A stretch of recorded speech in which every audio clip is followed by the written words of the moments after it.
Ladies and gents, welcome to tonight's session, Crypto 101. In tonight's session, we will have the creation of the Metamask wallet on a desktop. On Tuesday, with Vincent, he set it up and shared the mobile version. Tonight, I will be sharing how to set up the desktop version. I will also disconnect the Bitcoin code network from the Metamask address tonight also, okay? So Crypto 101, an introduction to cryptocurrencies. My name is Andrew Caesar, and I'll be doing the presentation for you this evening. Topics of discussion tonight would be fiat currencies, currencies in general, which covers fiat, basic fiat currencies, basic digital and cryptocurrencies. Then we'll touch a little bit on cryptocurrency wallets. There are a few software wallets, hardware wallets, and paper wallets. But the main focus would be how to set up your Metamask wallet on your desktop device. Okay, then we'll open the floor for questions, and I'll try my best with my parties and my co-host to answer as much questions as possible. As a disclaimer, the information provided in this presentation is based on my research and understanding of cryptocurrencies. It serves as a foundation to introduce you to the topic and should be supplemented with additional research for a more comprehensive understanding of the subject. Before I jump into cryptocurrencies, I always like to touch a little bit on fiat currencies. What is fiat currency? Fiat currency is a legal tender issued by a government and used as a medium of exchange. Its value is backed by the issuing government and not a physical commodity. It is typically printed on paper or minted as coins. Examples include the US dollar, euros, Japanese yen, and so on. This here illustrates the US dollar, the purchasing power of the US dollar over 100 years, from 1913 to 2013. If we look at the US dollar, it lost about 95% of its purchasing power. 95% of its purchasing power. So what $1 could have bought in 1913, it could buy, well, you would need $95 more to buy that today. But it's not just the US dollar that is losing purchasing power. If we look here, 6 world major currencies, US dollar, euros, Japanese yen, British pound, Chinese yen, and the Canadian dollar, all lost about 80% of their purchasing power versus gold. We could say that gold got 80% more expensive. Now, on the other hand, if we look at Bitcoin, just one of the many cryptocurrencies out there, Bitcoin, the first that was ever created, it started at nothing. The idea was brought forward in 2008.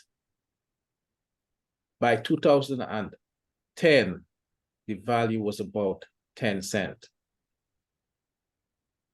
10 cents for one Bitcoin.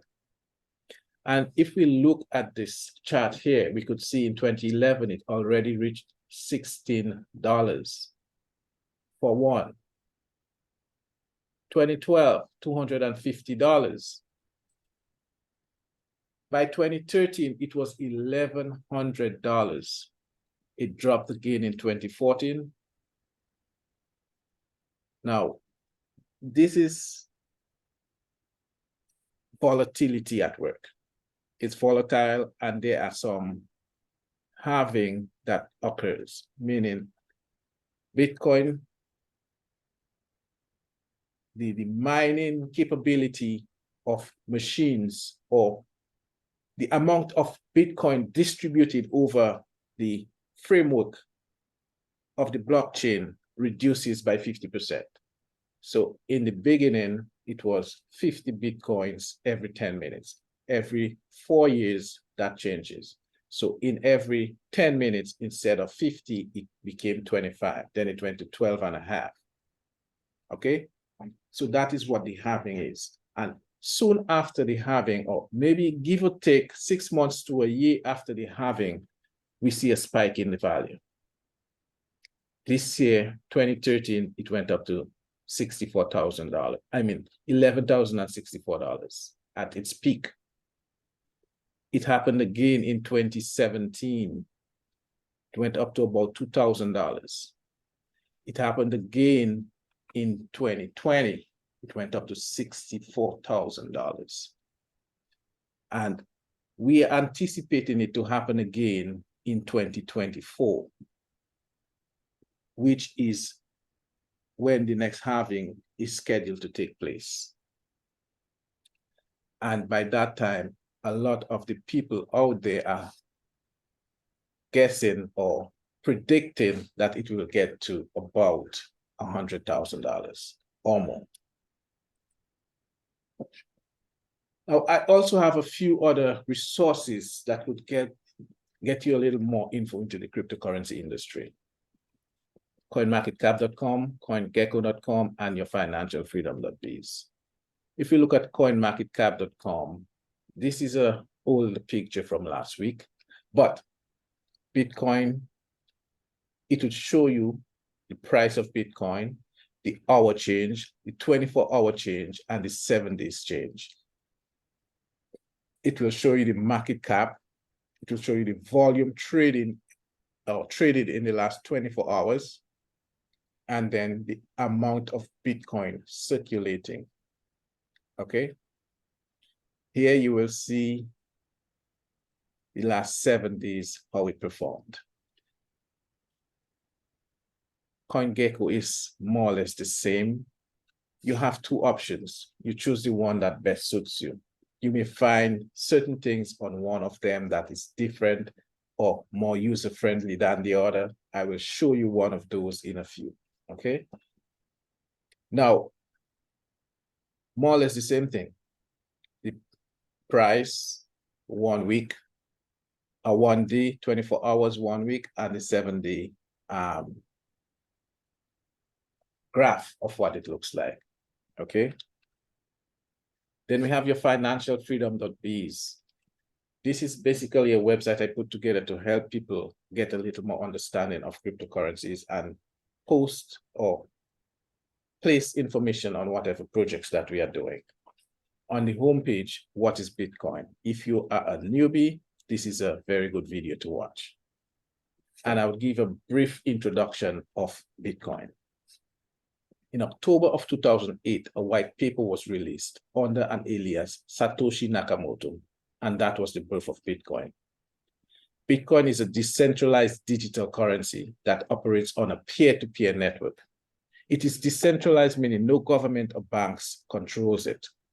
The underlying technology of Bitcoin, which is the blockchain, has the potential use cases in various industries, such as chain management, digital identity. You could even use it for voting and a lot more.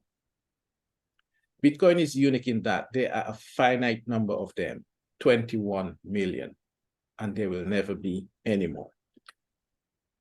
Then we have what is Ethereum. Again, this guy does a pretty good job. And if you're a newbie, this should be a video you should watch. A brief introduction to Ethereum. The Ethereum project was officially proposed in a white paper in late 2013. Ethereum was launched in July of 2015 by Vitalik Buterin, a programmer and co-founder of Bitcoin Magazine. Ethereum is a decentralized open source blockchain or blockchain platform. It enables the creation of smart contracts and decentralized application, the apps. Ether, with the kicker ETH, is the native currency of the Ethereum network. So we know, or most of us call the cryptocurrency Ethereum. but the correct name is Ether. The blockchain that it operates on is the Ethereum network, okay? In addition to being used as a form of currency, Ether is also used as a form of investment, with many people buying and holding the currency in the hope its value increases over time. Now, that is true for Ether, Bitcoin, and a host of other cryptocurrencies and tokens. A lot of us buy them, save it in our wallets, and hope the price rises in the next few years. And more or less, we believe Bitcoin will reach $100,000 in the near future. Then we have cryptocurrency wallets. What is a cryptocurrency wallet? A cryptocurrency wallet is a digital wallet used to store, send, and receive various forms of cryptocurrencies. These wallets are unique, or these wallets use a unique set of digital keys to secure and manage transactions on a blockchain network. We have a few types of cryptocurrency wallets. Software wallet. Now, a software wallet can be further divided into desktop wallet, mobile wallet, and a web-based wallet. We have hardware wallets. Hardware wallets are physical devices that store the user's private keys offline. Then we have a paper wallet. The paper wallet is a printout of the user's private and public keys, which can be stored in a safe place. Now, each type of these wallets has its own pros and cons, and it is important to research and choose the right one based on your needs and comfort level with that security of the wallet, okay? We're going to jump right into Metamask, setting up Metamask on your desktop. Okay, how to set up Metamask. Now, Metamask is free. It's an open source software, and it is what is considered a hot wallet. You would consider a paper wallet and a hardware wallet cold wallet because they are not connected to the internet. Hot wallets are usually what is connected to the wallet. The term they give to wallets that is always connected to the internet, like the Metamask wallet. Okay.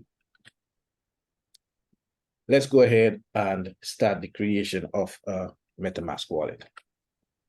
First thing you do is you would have to go to the website, metamask.io. Make sure when you are going to download that browser extension, it is, or the website is saying metamask.io. This is the official site for MetaMask. If you see any extra things around it, it could be fake. So please be careful. If you try to import your wallet in a fake MetaMask, that means someone else captured your information. And if you have any funds in there, it will disappear within minutes, maybe even seconds. Okay. Installation process. First thing you do in your Chrome browser or your whatever browser you're using, you type in MetaMask. You will be able to bring this up one time, this web page with these options. Click on download MetaMask. It gives you the option to download the Chrome version. This is what we want to do. But you also have iOS and Android sitting right there that you could click and download on your mobile device. Click on install MetaMask for Chrome. Once you do that, a video pops up here, and you may have a couple more. It is advisable to look at these videos if you are new to it. If you have done it before and you just want to reinstall it, you could skip those stages, okay?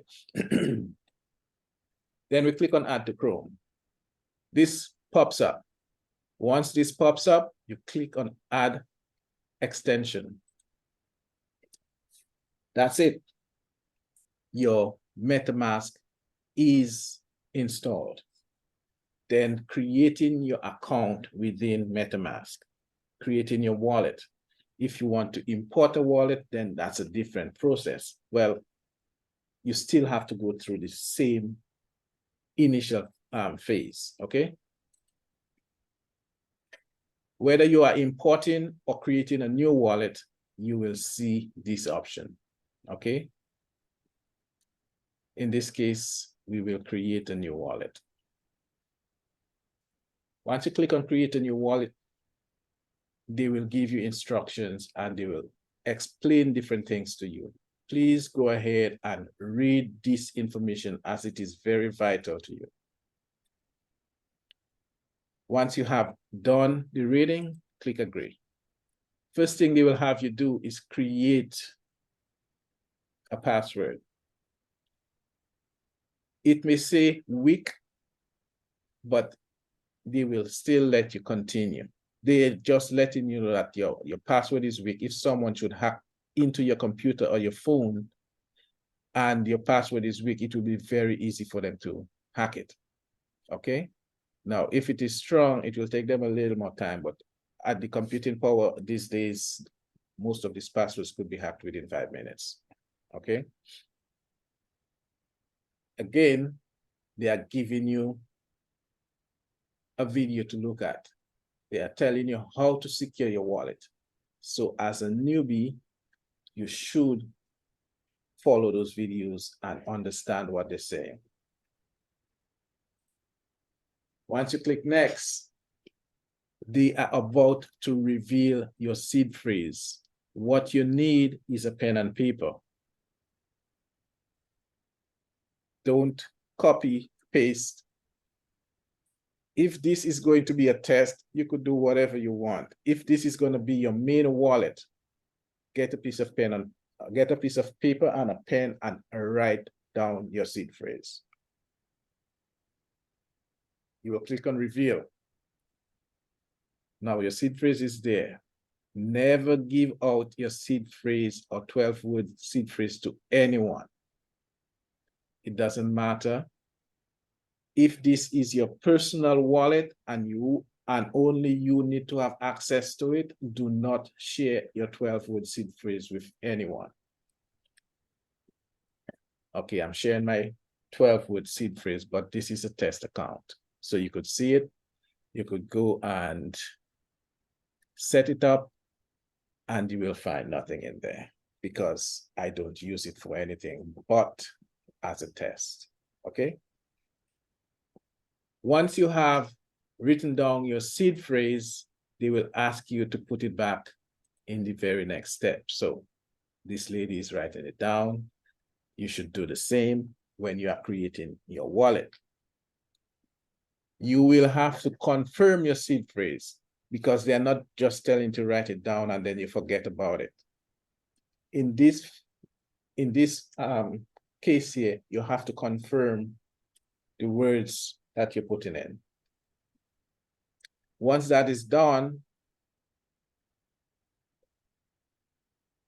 this will highlight blue and you confirm. Your wallet was successfully created. Read again all the information that they're giving you. If you need more information, click on learn more. If you got it, click got it. They are giving you this figure right here. Now, once you have installed the MetaMask, it will not be on your browser bar for you to see it all the time. It is hidden.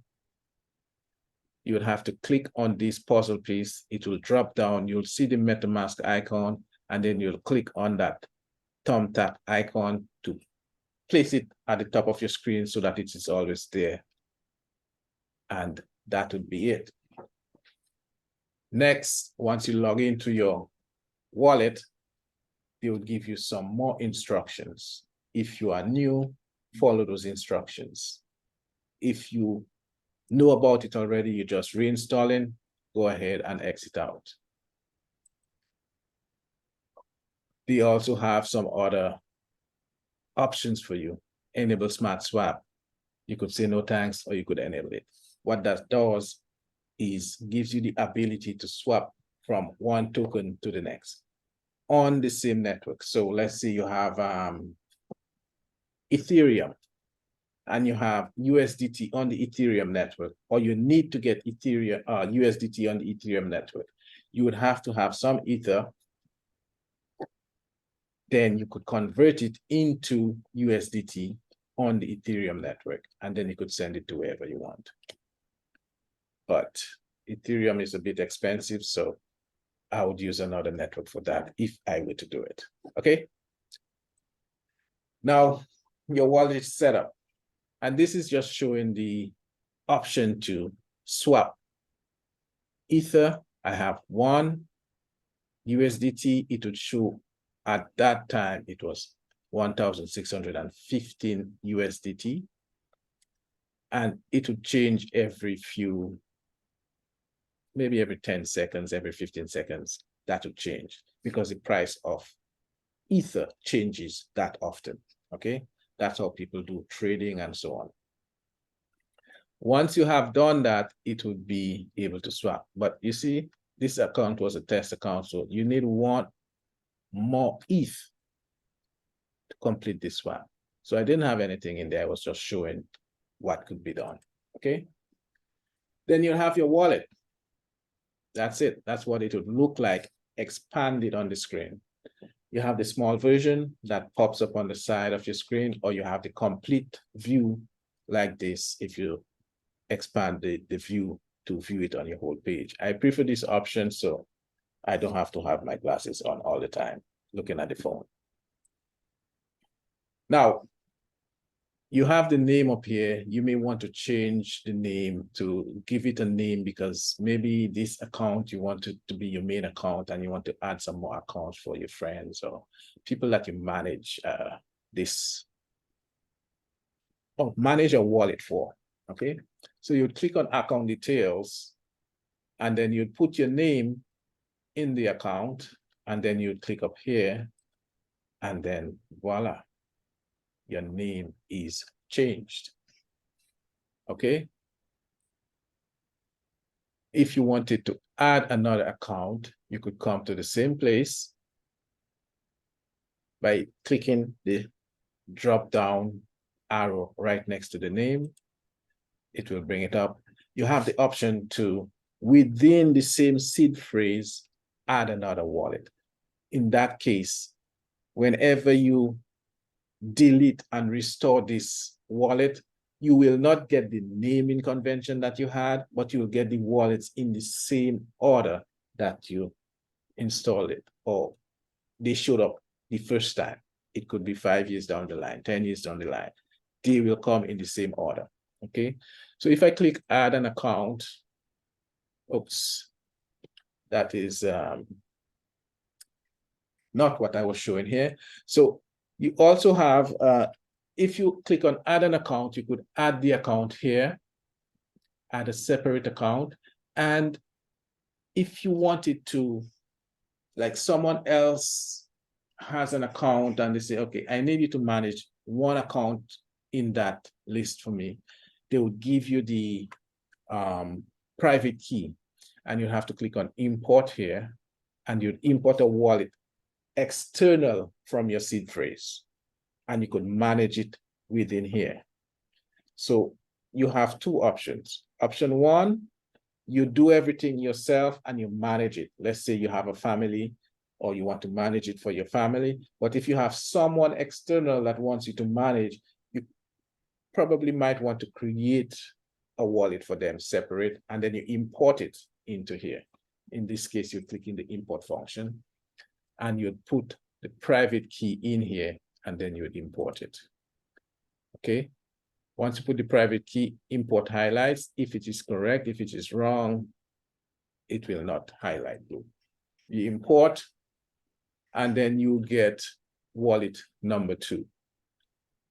And if you should click on the drop-down again, you would see that this second wallet is an imported wallet. It's not an original wallet from that seed phrase. So that is how you would know whether or not this wallet is original from your seed phrase or it is an external wallet. Now, imported wallets you can delete. Wallets from your seed phrase you cannot delete. They are there forever. So if you have multiple wallets on this main account seed phrase, you cannot delete them. You would have to maybe rename it to something else or some sort like that.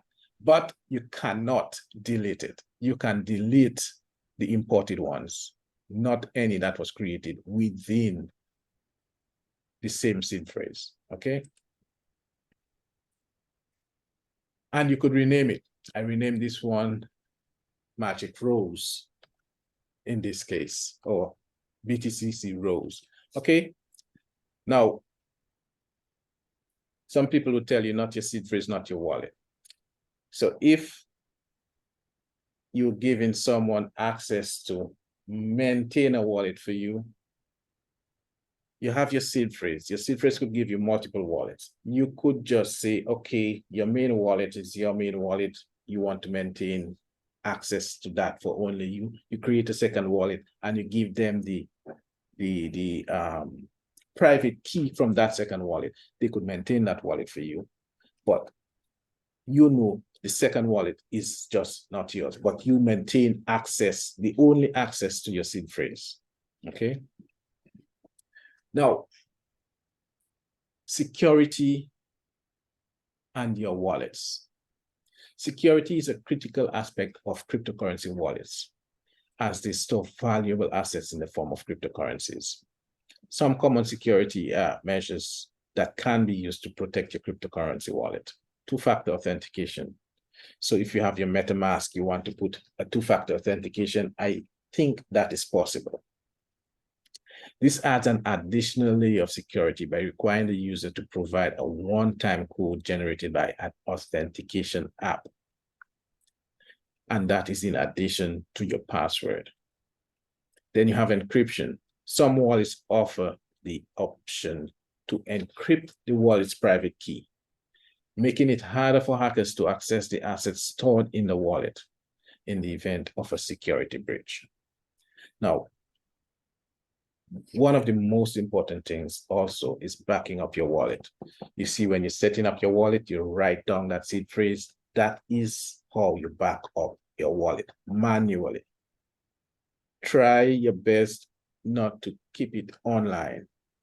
So don't copy and paste it in a document and have it on your computer or in the cloud. People do it, but it is not advisable. Okay? I have someone making noise. Okay. Now,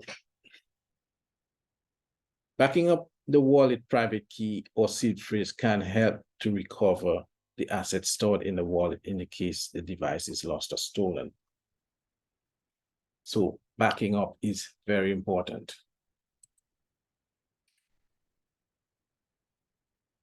Then cold storage. Having a cold storage wallet is,